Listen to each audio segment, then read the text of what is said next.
Il y a des duos qui tournent en rond. Rick Villemure tourne les coins ronds, uniquement pour avoir l'air poli.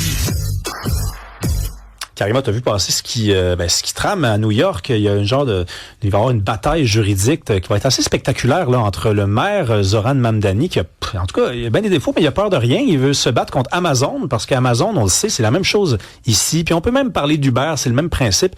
Les livreurs pour Amazon, les livreurs pour Uber, ce ne sont pas des employés. C'est pas des gens qui ont des avantages sociaux et que le code du travail encadre aussi bien que des gens qui sont des employés. Mm-hmm. Et donc, le maire de New York dit, non, là, on va changer les choses. Ils vont devenir des employés. Vous allez les payer comme tels. Ils vont avoir des pauses, ils vont avoir des avantages sociaux. Et évidemment, Amazon résiste et évoque le prix, dit, oui. Si nous, on paye du monde comme vous pensez qu'on devrait les payer, ça va se traduire sur la facture. Moi, ça me fait penser, la facture des clients, ça me fait penser à ces livreurs qu'on croise tous les jours, toi puis moi, et tout le monde qui nous écoute puis qui marche un peu à Montréal. Ces livreurs d'Uber qui sont originaires beaucoup à l'œil, en tout cas, de l'Inde, du Pakistan. Mm-hmm. Ils ont des écouteurs, ils ont ils ont leur itinéraire sur un téléphone devant eux, puis ils parlent avec quelqu'un dans leur pays, puis ils filent à toute vitesse sur la rue. On dirait, moi, à chaque fois, je me dis, on dirait qu'ils pourraient être n'importe où, ces gens-là. En fait, tu as raison. J'allais dire, c'est comme une nouvelle forme de prolétariat quelque part, parce que tu parles de ça, là, de ces livreurs, pour ne pas nommer les compagnies là, de livraison de nourriture comme ça. Là, c'est tu commandes quelque chose un soir, tu as le goût de manger, je sais pas trop quoi, un plat exotique. Ah, moi je vais commander ça. Puis Uber le noir, mettons. Tu sais, mettons là, puis là ça te coûte, je sais pas, là, $20 ou peu importe, là, 50$, ça dépend, $15, parce que tu peux acheter juste ton petit plat de jour. Et ils sont aussi, eux, ils vont faire de l'argent avec cette course-là, tu sais. Puis c'est vraiment pas payant, là, tu sais. Puis tu disais, ça ressemble un petit peu à ce qui se passe dans le monde. Tu sais, à Paris, c'est hyper populaire, là. Les gens, ils se commandent ça, ils sont au travail le midi, tu te fais commander du Uber Eats ou peu importe, Deliveroo, là, il y a différentes compagnies et c'est le même profil.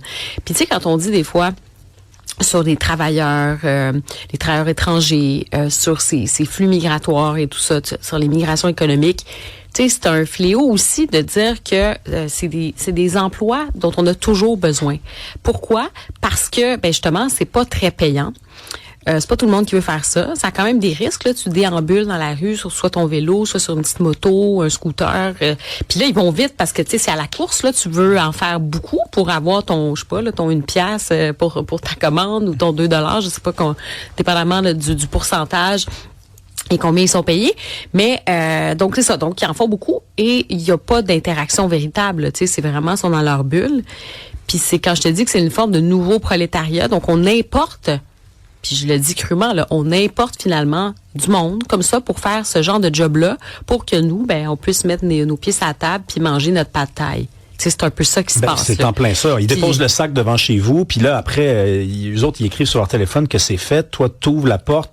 Tu veux surtout pas de contact avec cette personne-là. C'est ça Uber. Oui. Parce que quand tu commandes ta pizza à la pizzeria, il faut que tu parles avec la personne, tu payes. Là, c'est déjà payé. Tu sais, c'est ça. C'est super pratique. Écoute, c'est froid comme mais tu sais, c'est super pratique. Pense-y, là, tu rentres ça dans ton téléphone, tu regardes, t'as des compagnies, là, peu importe, des restaurants partenaires. OK, je veux ça. Tiens, j'ai mon petit bol, peu importe, là, petit bol vegan. Tu sais, ça peut être très beau, là. Tu sais, tu commandes ta pizza, peu importe. Ça te coûte 20$. Ils viennent de porter ça chez vous ou au travail. On le voit beaucoup là, souvent sur des lieux de travail aussi, ces livraisons-là. Mais c'est ce qui vient derrière. Pourquoi ça coûte si peu cher aussi? C'est parce qu'au bout de l'échelle, tu as des gens qui sont payés pas cher pour faire ça, puis qui sont dans une nécessité. Ils n'ont pas nécessairement accès à d'autres emplois au début. Ils arrivent ici, ils prennent ces premiers emplois-là, puis on importe cette main-d'œuvre-là. On va dire, voyez, on a besoin de ces travailleurs-là parce qu'on a besoin de pouvoir commander ce qu'on veut. Mais tu sais, tu parles du projet à New York. Ce qui est intéressant là-dedans, mais eux, tu sais, ces compagnies comme Amazon, ils ont beaucoup d'argent. Là. Rappelle-toi juste ce qui s'est passé à Québec quand il y avait cette idée de syndiquer justement des employés. Non, ils sont partis. Ils ont juste dit, hey, c'est-tu quoi? Merci, bonsoir, on s'en va. Mais en même temps, on avait-tu véritablement besoin de ça? Tu sais, il fut une époque, mon cher Rémi, que tu as sans doute connu peut-être, parce que ça fait pas si longtemps de ça, où, tu sais, les restaurants, il y avait des livreurs. Puis ça existera aujourd'hui. La question, c'est comment tu les payes. Tu sais, c'est ça aussi la vraie question. Ça existait, là. Je veux dire, t'appelais la pizzeria. Je veux dire, il y avait un livreur qui venait, puis il venait livrer ta pizza. Et là, c'est le maire Zoran Mamdani. C'est un projet de loi sur la protection des livreurs. Évidemment, les syndicats appuient ça, ils veulent faire ça. On veut réglementer les activités du dernier kilomètre, OK, de la livraison à domicile. Puis là, on parle des entreprises comme Amazon, FedEx ou d'autres entreprises privées de distribution. Ce qu'ils font ces entreprises-là, c'est que oui, ils peuvent avoir des employés dans leurs entrepôts et tout, mais pour le dernier petit kilomètre, là, ils se disent, ils vont vers la sous-traitance, donc ils vont avec, ces partenaires-là qui vont faire ces livraisons-là, donc ça échappe à leur obligation dans le droit du travail de dire, ben oui, tu as des protections, tu as un coût à ce travail-là aussi. C'est pas leur employé, c'est l'employé. Ici, c'est Intelcom, on le voit, là, il y a beaucoup de camions Intelcom. Tu dis, c'est quoi ça, Intelcom? Ben, c'est là, tu vois le livreur sortir avec une boîte brune, puis le tape bleu d'Amazon. Là, tu dis, c'est voilà. Puis le livreur est au téléphone avec quelqu'un dans un autre pays, puis tu dis, lui, il pourrait être à Chicago, il pourrait être à Berlin, il pourrait être n'importe où. Mais tu sais, il y a une grande hypocrisie quelque part parce que, je le disais, c'est très pratique de faire ça. Ah ben oui.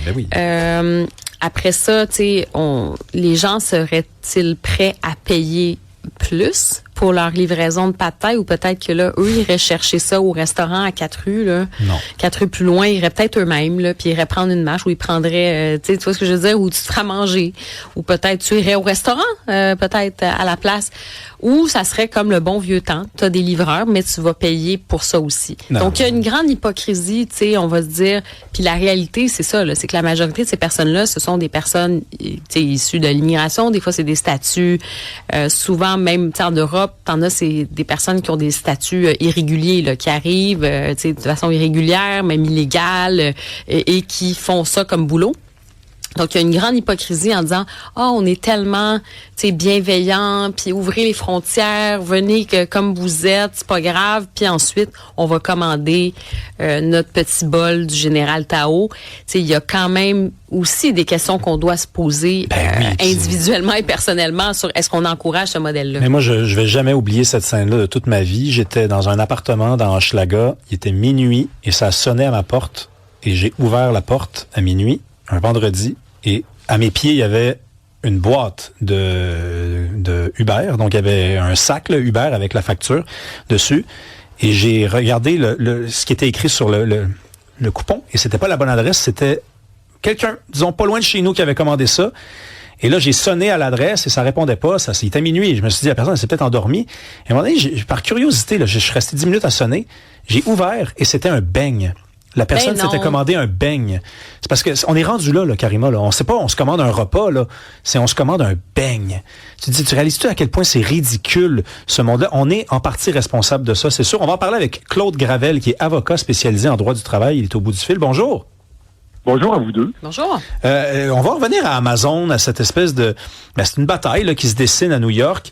À quoi ressemble la vie professionnelle, le profil, le quotidien d'un livreur là, qui est dans le dernier kilomètre pour Amazon? En fait, son statut, son profil, c'est comme votre collègue le mentionnait tout à l'heure, ce sont généralement des gens qui n'ont pas vraiment le choix que d'accepter un emploi de la nature qui est proposé par ces sous-traitants-là, qui sont souvent des emplois très peu bien rémunérés, qui offrent très peu de protection et pour lesquels le modèle d'affaires en cause est un modèle d'affaires qui est principalement orienté vers la rentabilité ou la productivité et parfois, malheureusement, au détriment, comme dans le cas à New York, de la sécurité routière, de la santé et sécurité des travailleurs, etc. Donc, c'est vraiment un modèle qui est axé vers la performance et qui amène les gens qui sont dans ce modèle-là, là, au bas de la chaîne de production, si vous me permettez l'expression, d'être soumis à des pressions pour être en mesure de livrer ce qu'ils ont à livrer à l'intérieur des délais qui ont été ici imposés par Amazon notamment. Mm-hmm. Donc, il y a quand même quelque chose, c'est ça qui est en train de se jouer là du côté de New York. Est-ce que ce combat judiciaire là, ça va, on va devoir mettre les gants de boxe parce que ces grosses compagnies là, ils ont quand même beaucoup d'argent là. Est-ce que ça a des chances d'aboutir? En fait, là, si vous me permettez, je vais vous donner une perspective à vos auditeurs. Amazon, dans l'Amérique du Nord, c'est pas loin de 700 entrepôts. Alors, ça vous donne une idée du nombre de sites. C'est plusieurs milliers, dizaines de milliers d'employés. Et tout à l'heure, vous faisiez référence à ce qui s'est passé au Québec. Alors, c'est un modèle d'affaires Amazon qui est orienté vers la profitabilité. C'est un modèle unique qui associe technologie, capacité de traitement de l'information, d'avoir accès à des biens de consommation et à pouvoir le livrer comme le beigne auquel vous faisiez référence tout à l'heure dans un temps record. Alors, ça, c'est un modèle qui est unique dans une certaine mesure et où Amazon domine un marché par ce modèle-là. Puis c'est un modèle qui est fondamentalement très capitaliste, qui est orienté vers la profitabilité, le rendement, au détriment, je vous dirais, dans une certaine mesure, d'autres considérations qui pourraient aller de conditions de travail acceptables, de la santé et sécurité ou autrement. Donc, ça, on est dans une guerre de titans. Sur le plan... les lois américaines, quand on les compare aux lois canadiennes ou québécoises, on est dans un tout autre univers. Là. Pour vous donner une idée, au Québec, on a fait un choix il y a plusieurs décennies de favoriser la syndicalisation. C'est ce que notre Code du travail amène comme fondement, puis un rapport de force équilibré ou qui devrait l'être entre les revendications syndicales et les positions patronales. Dans d'autres provinces, on retrouve un modèle semblable, mais aux États-Unis, on est vraiment à des années-lumière. Vous donnez une idée, le degré de syndicalisation au Québec, on est à peu près autour, légèrement sous le 40 %. Dans les autres provinces canadiennes, on était peut-être un 10 % inférieur, donc autour de entre 25 à 30 % alors qu'aux États-Unis, on est sous la barre du 20 %. Alors, ça vous donne une idée là du spectre avec lequel les syndicats ont à conjuguer. Et lorsque Amazon a décidé de fermer au Québec, plusieurs vont prétendre que cette fermeture-là était une fermeture associée à la protection d'un modèle d'affaires pour lequel Amazon ne souhaite pas qu'il y ait de ces installations qui soient syndiquées, qui soient assujetties à une convention collective. Là, depuis le Québec, il y a la Colombie-Britannique pour laquelle il y a un arbitre qui a ordonné la négociation d'une première convention collective. Alors, à votre question, je vous donne une réponse très longue, mais oui, ça va être une longue guerre où s'affrontent des droits de différentes natures et des modèles d'affaires qui le sont tout autant. Ben, il y a une Nathalie qui nous a écrit « J'ai livré du DoorDash pendant la pandémie, puis je livrais genre un café, un cornet. C'est n'importe quoi. » Ben, c'est peut-être elle qui m'a livré le beigne que je n'ai pas mangé d'ailleurs parce que je trouvais que ça avait l'air un peu écœurant dans cette petite boîte-là. Mais Monsieur Gravel, vous dites c'est une guerre de titans. En même temps, si cette guerre-là, on va mettre le mot entre guillemets, là, si tout le monde la menait, à un moment donné, Amazon serait peut-être un peu obligé de changer ses pratiques parce que quand ils ont fermé leurs entrepôts au Québec, ils se sont dit, ben c'est pas grave, ça va partir d'ailleurs, puis ça va prendre un petit peu plus de temps, ou pas. Mais si, je sais pas, il y a un mouvement populaire qui s'enclenche, ils pourront pas fermer les 700 entrepôts en Amérique du Nord, là. Non, mais la nature humaine étant ce qu'elle est, je vais dire quelque chose. La loi de la facilité mène souvent à la manière dont on se conduit. De penser aujourd'hui de pouvoir faire une commande dans un fast-food quelconque puis de pouvoir se le faire livrer chez soi plutôt que d'avoir à se déplacer, mon Dieu que c'est facile. Alors, vous avez raison sur le principe. D'ailleurs, quand on a décidé de bannir de nos tablettes les produits d'alcool américains, c'est venu d'une pression sociale importante. Puis je suis convaincu que si, par exemple, on ramenait sur nos tablettes certains produits américains, un grand nombre de consommateurs ne se procureraient pas des produits alcoolisés américains.